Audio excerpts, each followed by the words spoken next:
ارمان. سلامونه،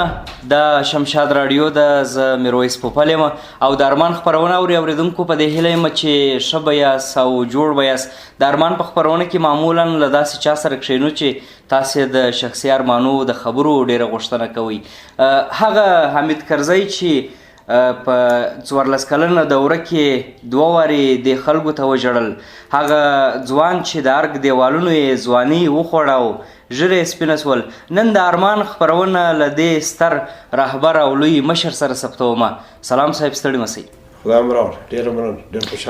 خوشحاله. مننه. سلامت اوسئ. اوله پوښتنه به د دې څخه شروع کړم، کرزی صاحب کوم ارمان دی چې لا نیمګړی پاته دی؟ د سولې ارمان دی. افغانستان ته د سولې ارمان دی، افغانستان ته د امنیت ارمان دی، تر څو د افغانستان بچیان ځوانان په سوله امن کې ژوند وکړي. بلې. او خدای به ورته ورسي ژر تر ژره. د خپل کوم ارمان په پوره کېدو سره ډېر خوشحاله سوی په ژوند کې؟ په ژوند کې د ورځ د ژوند او شخصي که ملي، انسان 2 حالته لري. بلې. شخصي ارزوګان دي د ژوند او بیا اجتماعي او ملي ارزوګان دي د ژوند. په شخصي ارزوګان کې د ژوند طبعا چې تعلیم یافته شولم او ژوند مې برابر شو، خصوصا چې خپلې خاورې ته راغلم، د مهاجرت دوره ختم شوه، خپلې خاورې ته. دا ډېر لوی ستر ارمان زما چې ورسېد. بلې. ملي ارمانونه د شخصي ارمانو جز دي او شخصي ارمانونه د ملي ارمانو جز دي. او په ملي ارمانو کې دا چې افغانستان 14 کاله دمخه د یو پنهاني جغال څخه دوباره خلاص شو او موږ دوباره ژوند شروع کړو او افغانستان ته ډیموکراسي راغله، د مردم سالاري راغله، په دې کې څه کلک ولاړو. بلې. خصوصا د افغانستان د خلکو د غږ حق چې ویی لري او بیان یې کړی سي او غږ یې وي او دنیا یې واوري. دا زما یو لوی ارمان و، دې ته ورسېدل. موږ چې د جهاد په شپو کې او بیا د مهاجرت په شپو کې داسې پېښه شوه چې نورو زموږ دپاره خبرې کولې، یا به دې همسایه خبرې زموږ په نمایندګي کولې، یا به بل همسایه زموږ په نمایندګي خبرې کولې، یا به پردي زموږ په نمایندګي خبرې کولې. حتی زموږ د ملل متحد چوکۍ به د پردو د خوا تېرېدلې او د هغوی په نمایندګي به کار کېدی. بلې. نو داسې افغانستان دوباره د خپل غږ خاوند شو او د بلې غږ خاوند شو. دا مې ډېر ستر ارمان. په دغه ځای کې یوه پوښتنه را پیدا کېږي، کله چې خپل وطن ته راغلاست او ډیموکراسي مو دلته په لاره واچول یا د بیان ازادي مو خلکو ته راوړله، آیا دې یوه غټه تجربه نه غوښتله په اول سر کې؟ یا تجربه د هغه ده چې ازاد وي. ازادي تجربه نه غواړي، ازادي حق دی، دا باید ولرو، دا د هر انسان حق دی. زموږ څخه دا حق اخیستل شوی د پردو لخوا او زموږ د خپلو کمزوریو د وجې چې ځان ته متوجه نه وکړې او ناخودآګاه د پردي مرام په خدمت کې. نو دا ازادي مو هم وچرل. د دې سره سره تر ټولو لوی ارمان چې د هر انسان ارمان دی او په انسانانو کې افغانانو حساب دی، موږ د بشري ټولنې او بیا د هر افغان ارمان دی، خاص توګه د افغانستان لپاره، هغه دا و چې بچیان مو تعلیم یافته شي. دا د 14 کاله تعلیم د افغانانو چې اوس هره ورځ وینم چې تعلیم یافته ځوانان راځي مجلس هم ورسره ګورم، دا مو ډېر لوی ارمان و چې پوره شو. خو دا ارمان تر اوسه لا یوه قطره ده په دریاب کې. دا قطرې به ډېرې سي ډېرې تر څو موږ په والو په دریابو په بحر بدل شو. او دا مو کوم ارمان دی که د درېیم ځل لپاره تاسو بیا د افغانستان جمهوري ریاست ته منتخب ولسمشر سئ او هغه بیا پوره کول وغواړئ؟ زه باید چې دوباره رئیس جمهور نه شم. ما 2 دورې وکړې، بس مې ده. څه چې زما په واسه پوره د افغانستان لپاره هغه مې وکړه. زه د 23 کالو 23 کالو چې رئیس جمهور شوم او تقریبا د 23 کالو چې راغلم جهاد، نو دا ټول عمر مې په مجادله او په داسې کوښښ کې تېر شو چې ډېره هڅه یې غوښته. ملي کوښښ زموږ ډېر هڅه غواړي، غریب وطن یو، ملي کوښښ ډېر هڅه غواړي. زما بس ده ما خپل کار وکړي، څه چې د افغانستان لپاره په اوس پوره هغه مې افغانستان ته وکړه او څه چې نور پاتې دي چې ډېر پاتې دي هغه به آینده نسلونه او آینده ځوانان کوي او د افغانستان ځوانان باید دا ته تشویق شي او زه هڅوم زه تشویقوم ستا د غږ د لارې ستا د راډیو د لارې چې دوی رامخته سي او د افغانستان مشرتوب حکومتي واکمني او شورا او دې ته ځان کاندید کړي او وایي کړي د افغانستان ټول خلک هر بچی د هرې ګوښې د هر ولایت د هر ځای. زه په هغه وخت کې ډېر کوچنی وم ولې مطالعه مې داسې کړې ده چې تاسې پر یو موټر سایکل باندې سره د 2 کسو نورو راغلاست. د کم نامعلوم ادرس پر مخ روان واست؟ ادرس معلوم و، لوی ادرس مو افغانستان چې خپلې خاورې ته راسو او بیا په افغانستان کې دننه مو ادرس معلوم و چې ارزګان. بلې. نو ولاړو ارزګان ته او 15 نفر انډیوالان تر ارزګان پر ځان ورسو وریا دی ولس و خلک و همکاري وه چې زموږ برنامه او کار یې کامیابۍ ته ورسوه. یعنې په هغه ځای کې هغه ملګري اوس هم در سره ستا کله وینې د روزګان د شپې او که د هغه شپې لږ کیسه راحساب راته وکړي طبعا چې یو داسې حالت و چې ډوډۍ به هم سمه معلومه نه وه اوبه به هم یخې یا تودې نه وې. په کلي کې چې وو کلي ته چې ورسېدو روزګان ته د ترینکوټ په شاوخوا کلي ته کې به ګرځېدلو آزاد ګرځېدلو او د یوه کلي څخه بلې کې یو شپه په مو کړه 2 شپې په مو کړه بیا په 10 شپې په ځای وکړې په 15 شپې په ځای وکړې دغسې په ګرځېدلو. هلته د ډوډۍ مشکل نه و په کلي کې هسې چا کلي درلود او ولس درلود خلک درلود هغه زموږ سره شریکول چې مزهداره ښکلې ډوډۍ وه. خو کله چې په غرو کې وو هلته تقریبا 10-15 شپې په غرو کې وو لا بالا هلته نو بیا ډېر مشکلات وو. هلته نو اوبه نه وې. یوه ورځ زموږ ملګری حاجي لالا و چې مشر دی و دغسې نور انډیوالا مالي شاه قادر خان زما په خیال چې بل نو شرنګ دغسې زموږ ډېر خوږ ملګری دی. دوی ولاړه په یو دغه اوبو پسې دا چیش ورته د غوړو په دغه کې چې اوبه وړې ده ټیمونه ټیم نه دی داسې ټیم رقم شوی دی ښه او ټیم رقم شوی دی سر یې توړ کېږي دا تیل چې پکې اچي په دغه کې ګیلن په ګیلن کې په ګیلن مو پیدا کړي او ولاړو په اوبو پسې نو 3 ساعته دوی ولاړه او 3 ساعته بېرته راغله 6 ساعته په اوبو پسې ولاړه دغسې وچه ډوډۍ دغسې دا شان 3 ساعته د یوې خوا 3 ساعته د 3 ساعته د یوې خوا 3 ساعته د بلې خوا تر څو چې څه اوبه پیدا کړي او بیا په هغه چای دم کړې بس وچه ډوډۍ کلکه راسره وه خورا خوند یې وکړي. یعنې جناب کرزی صاحب دا کېدله هلته چې چای به ته دموي ډوډۍ به دی تیاروي راپورته کول به بل څوک وي؟ همکاري مو سره کول همکاري مو سره کول ما ډوډۍ ورته ودا کړه ما ډوډۍ ورته وکړه کلکه ډوډۍ وه اور چې مې ورکړل بس په دا اور کې مې ډوډۍ ورته کښېښوله مې ورته توده مې کړه هغه تا ور کلکه کړه لکه پر تبخي چې کلکه وه کلکه مې توده کړه ښه کلکه مې توده کړه چې بېرته څه د خوراک وړ شي. کرزی صاحب د کوچنیوالي ارمانونه ډېر ارزښتناک وه که د دې عمر؟ هر خپل ارزښت لري. د کوچنیوالي ارمان دا چې په خپل کور کې لوی سي او په خپل وطن کې لوی سي او سړی په پوهېږي د خدای ارمان یې کوچنی په دې نه په خدای ارمان یې او تعلیم وکړي او ساتي تېري او ساتي تېري د هغه ارمانونه په خپل وخت کې بیا سړی لویېږي غټېږي بیا احساس ور پیدا کېږي او د ارزوګانو خاوند کېږي او هغه څه چې انساني خصلت و خاصیت دی هغه رابرسېره کېږي او هغه تمناوې وي ارزوګانې وي هغو ته د رسېدو هڅه شروع کېږي او بیا مرر د ژوند راسي چې سړی د مسؤلیت خاوند سي یا واده وکړي واده یو مسؤلیت دی د ژوندانه لپاره یا په جامعه کې د کار د روزګار د پیدا کولو لپاره کوشش وکړي نو فرق څه لري؟ کوم ارمان دی چې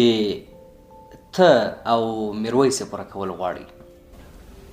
طبعا ستر ارمان د هر انسان دا وي چې اولاد یې تعلیم یافته شي بله او د میرویس دپاره او د خویندو دپاره د ملالۍ او تنازع د درخو دپاره زما ارمان دا دی چې تعلیم یافته شي په خپل خاوره کې تعلیم یافته شي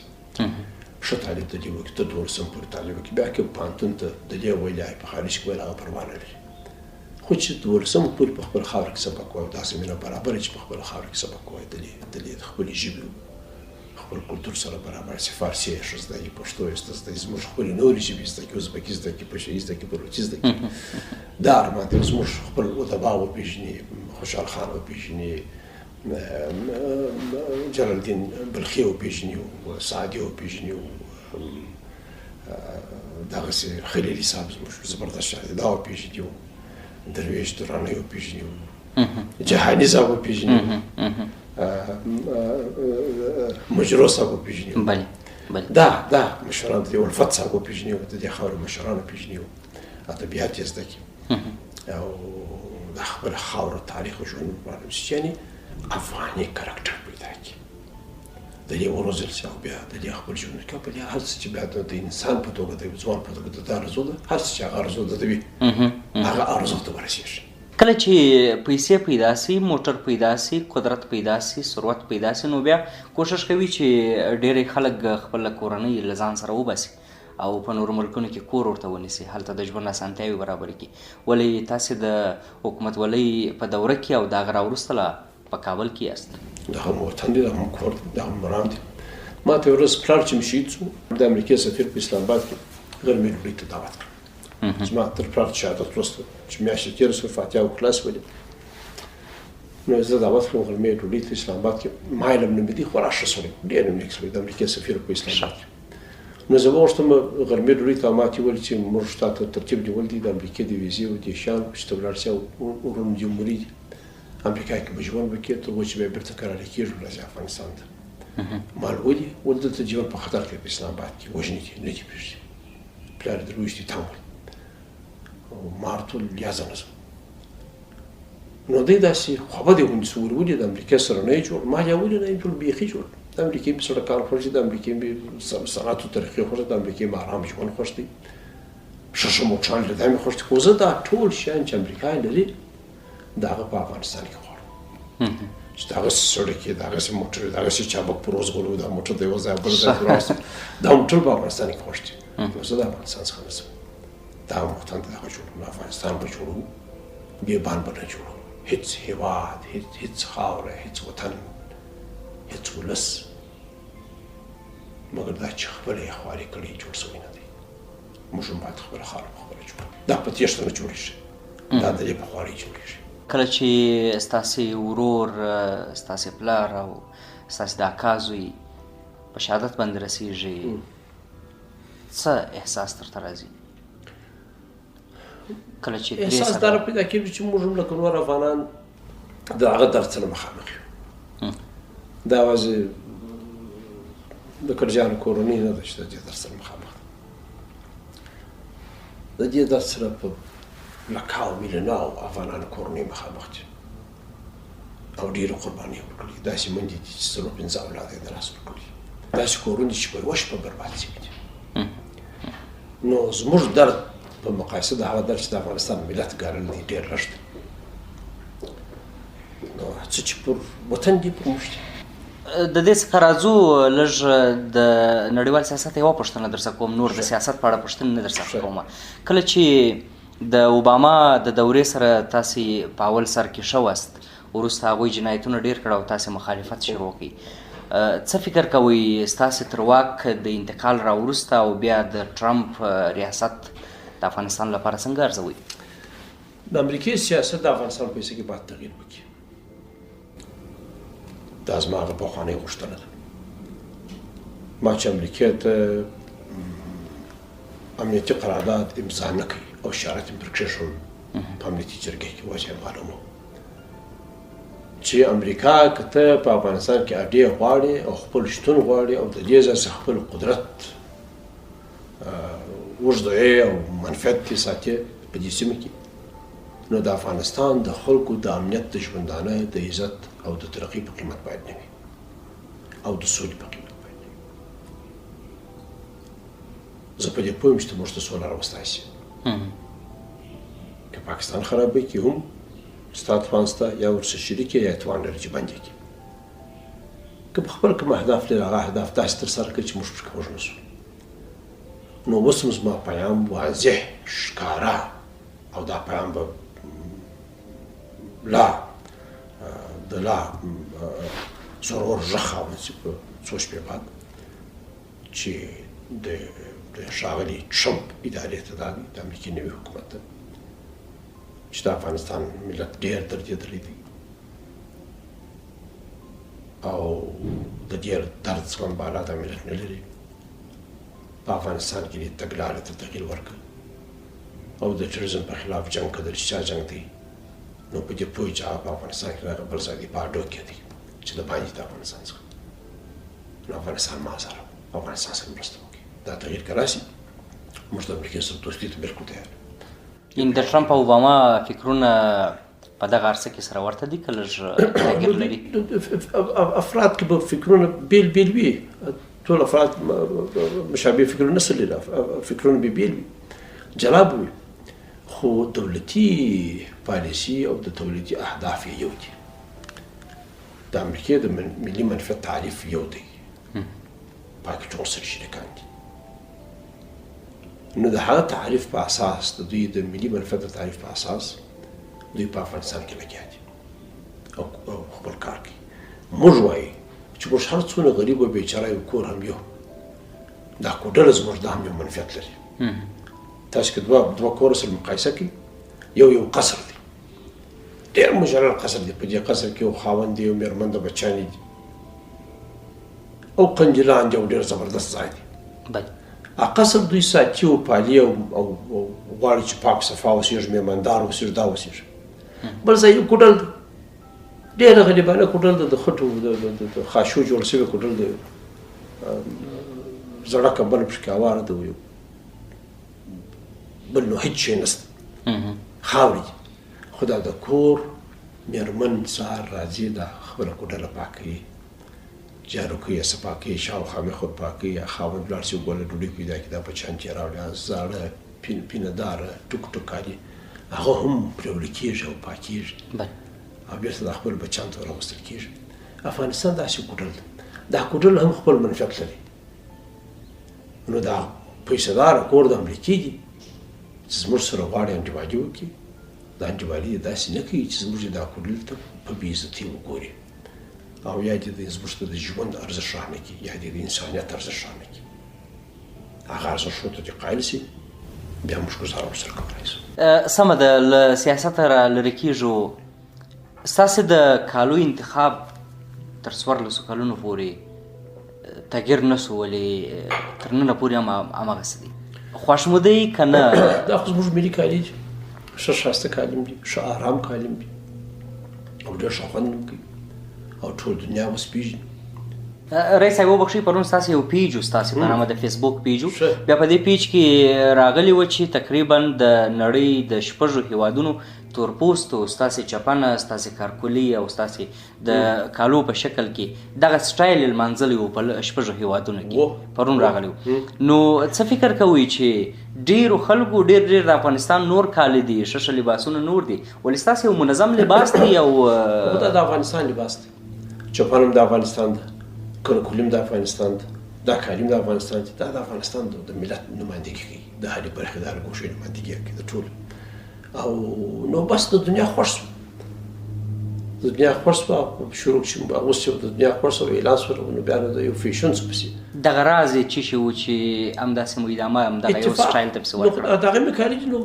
دغه مې کالي یو سټایل هغه پسې هغه تر اوسه پورې تر اوسه پورې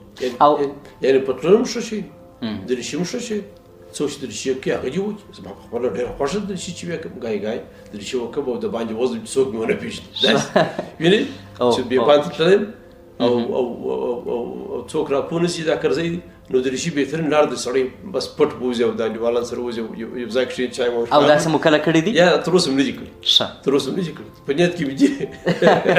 خو تر اوسه مې نه دي کړي اما دا مې کالي دي نو سړی په خپل کالو کې په دغه شناخت کې د ژوند د ملګري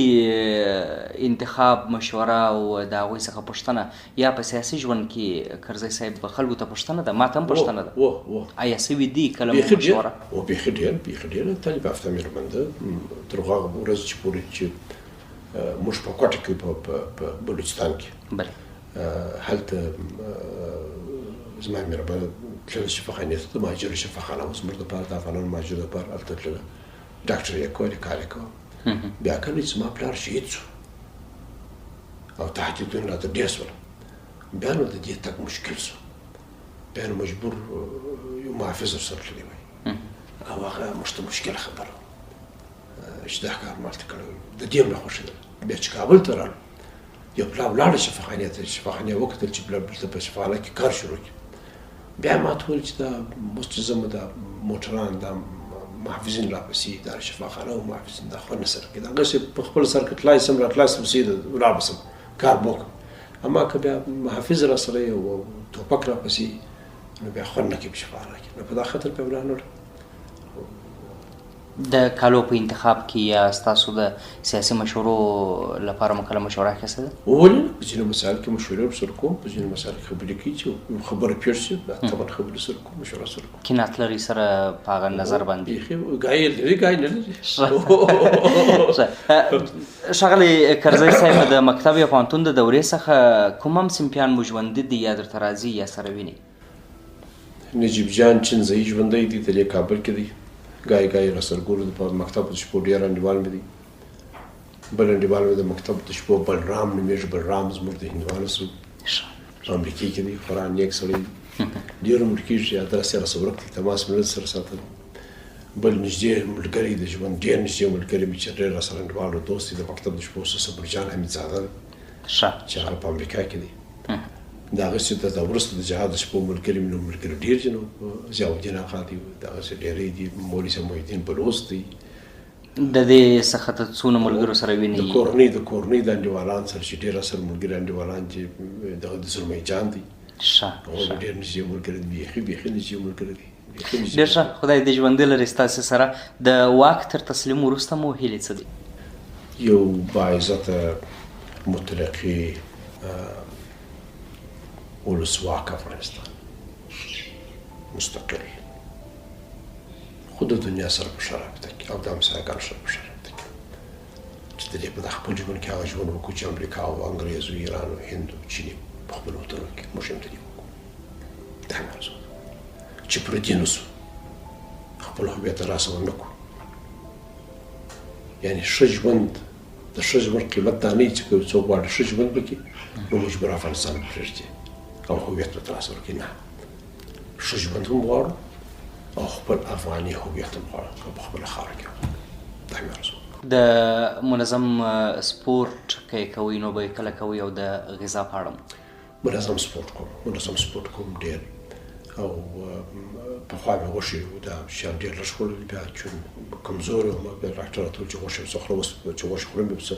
بهتر شوی البته اوس یې ډېر نه شم خوړی چې دا مینه ورسره جوړ ته په ترکاري خوشحال یم یعنې طبیعت مې د ترکاري خواته دی د سبزیجاتو خواته دی ولې د کندهار خلک غوښې ډېرې خوري؟ هغه طبیعت مې مور خواته مور مې دغه وه ترکاري خور وه بیخي مطلق په ژوند یې غوښې نه خوړې هغه طبیعت مې مور خواته دی په کوم حالت کې ډېر د نارامتیا احساس کوئ؟ ملکي تلفات پر افغانانو ظلم د افغانانو بندي کېدنګ او بمباري کېدنګ زموږ پر کورو دا زموږ د بېوزلۍ علامه ده بېوزلي مې ډېره کوي سخت زه رنځېږم چې د بېوزلۍ احساس وکړم د ملت د دې ملت د فرد په توګه د ملت په توګه د فرد په توګه تاسو افغانستان ته ټکنالوژي را انتقال کړه دلته میډیا فعاله سوله دلته د بیان ازادي راغله سره د نورو شیانو ښاغلی کرزی صاحب که د میډیا په اړه بیا خصوصا د شمشاد په اړه راته ووایاست چې آیا ستاسې دا لاسته راوړنه چې افغانستان ته مو راوړل تر ننه پورې ښه مخته روانه ده یا دا رسنۍ چې موږ نن یې نمایندګي کوو ښه مخته روان ده خو شمشاد او ټولو نورو رسنیو ته زما پیغام دا دی بل او دا پیغام به رسوي بار شمشاد ته او ټول نور رسنۍ ته طلوع ته اریانا ته ژوندون ته کابل نیوز ته یک ته خورشید ته ټولو ته زما پیغام دا دی چې په ګرده دنیا کې رسنۍ د هغه مملکت د ملي منفعت په خدمت کې زموږ رسنۍ هم د ازادۍ چې د افغانستان د ګټې لپاره استفاده وکړي ازادي د باندې ولې په داخل کې د هېواد مسایل برسېره کړي خو پردي په افغانستان کې بې اتفاقي او شخړه غواړي زموږ رسنۍ دي د افغانستان د اتحاد او اتفاق د ټینګښت لپاره کار وکړي دا خاوره د ملي وحدت خاوره ده په دې خاوره کې هر افغان د هر ولایت د هر ګوښې د هر قوم چې دی په دې خاوره کې مطلق خاوند دی که په دې خاوره کې یو کور او دا کور یو مېرمن یو خاوند یو بچی صرف دا 3 نفره دا په ګوشه کې د افغانستان پروت او دا یو قوم د افغانستان د غونه په دې خاور کې خاوند دی لکه دا ټول نور اقوام چې نو ملي وحدت او د شهروندي احساس په دې خاور کې د هر افغان لپاره او د خاوندتوب دا مهمه ده چې باید کوشش وشي د ارګ د دیوالونو چې ستاسو ځواني وخوړه او تاسو خدای پاماني زنده وکړه اخیری ورځ مو چاته ټینګه غېږه ورکړه په ارګ کې چې راوتاس ورا ډېرې غېږې ورکړې په هغه ورځ ډېرې غېږې ورکړې ډېر انډیوالانو ته غېږې ورکړې نیوي رئیس صاحب چې موږ ته ټینګه غېږه ورکړو مبارکي ورکړه شوې نو پر چوکۍ د هغه سیمې د ملګري چې ورې راسره وو چوکاري راسره کوله ډېره زبردست همکاري راسره کړې د الکوالو د ځوانانو ورې د سپین ږیرو ورې دا اوس هم ټینګې غېږې ورکړې د ټولو سره او خدای پاماني ځینې وکړه د ټولو سره د سیاسي ژوند ترڅنګ یوه پوښتنه مې بله ذهن ته راځي چې تاسې به د سیاست سره سره کله لږ موسیقي ته وخت ورکوئ کله به داسې ملګري درسره کښېني چې په یو ځای سره د دغه کلتور یادونه کوئ د دغه موسیقي اورېدل غواړئ د افغانستان عنعنوي موسیقي د هر ولایت افغانستان د الګوشه د افغانستان ډېر ښکلې موسیقي ده سیفو واورئ مشهور غزل یې څه نومېږي مست من مست زبردست غزل د سیفو ده مثلا نتو استاذ نتو معصومه سلسله دار دوري خلتك مدار یعنی دا به دا د زموږ کلتوري غزل یا مثلا درې لوګري یا دغه سي زموږ د نور سندرغاړي لکه ملي سندرې چې زموږ ډېرې ویلي دي ای زما وطن د لالو خزانې زما استاد سلاند ناشناس اشکال آواز ښځه احمد ظاهر او استاد سراهنګ یعقوب قاسمي دا نیوي چې اوس رامخته سوي دي فرهاد دریا دا نور ځوانان چې اوس په پسې دي او هغه چې دغه ورونه صدیق شباب طاهر شباب زبردست هنرمندان دي خدای دې ټول جوړ لري د افغانستان د موسیقي د رباب د تنبور د تار د دغسې وسایلو د دې پیشرفت او دغه نوي ځوانانو ته په موسیقي کې موقع ورکول او زموږ کلتور او شعر و شاعري د افغانستان د ژبو دا زموږ د ژوندانه د هستۍ یوه ډېره مهمه برخه ده او دې ته باید توجه وسي او رونق ورسي او هغه اصلیت یې وساتل سي او په هغه اصلیت کې رونق وکړي وحید قاسمي دغسې بل زبردست هنرمند دی د افغانستان ته الحمدلله ژوندی د ښې غزلې وایي څو شپې د مخې د استاد بېدلې او ډېره ښکلې غزل ویلې ده ما واورېدله زما ملګري استولې د افغانستان د ولایتونو په اړه پوښتنه کوم چې کوم ولایت ستاسو ډېر خوښیږي هر ولایت ځان ته ځانګړي ارزښتونه لري ډېر ولایت مې خوښیږي هر ولایت ځان ته ځانګړي ارزښتونه لري ځان ته ځانګړي کیسې لري خو بدخشان کې زه خوشحاله ډېر بدخشان کې په بدخشان کې ښه ځای دی ډېر مسافر کښتۍ او بل ځای چې ډېر مې خوښ دی ډېر خوشحاله چې همیشه ورسم هغه دغه دی استالف دی د استالف چاینکۍ دې خوړل دي بیخي مې خوړل دي ډېر مزدار دي او روزګان کې خلک چې ډېر نامي ځای دی دغه سکندر کې ارغنداو ډېر نامي ځای دی دغسې د ننګرهار خواته ولاړ شي چې دا لاره ده د کابل څخه تر ننګرهار پورې ښکلې لاره ده نو افغانستان ډېر ښکلی ځای لري خو ستاسو په راتګ سره یې ښکلا تازګي پیدا کړه خدای دې ډېره کړي خدای دې شنه کړي پسې خدای ډېره کړي او خلکو ته هم چې ونې وکري او درختې وکري او پسې ډېره کړي ډېره مننه سلامت اوسئ ډېره مننه د شمشاد راډیو اورېدونکو دا وه د ارمان خپرونه د افغانستان د پخواني ولسمشر حمید کرزي سره زما خپرونه چې تر بل مشره ورځمه د زړه ارمانونه تاسو ته وړاندې کومه ارمانونه ځینې اورمه تر بیا د خدای په امان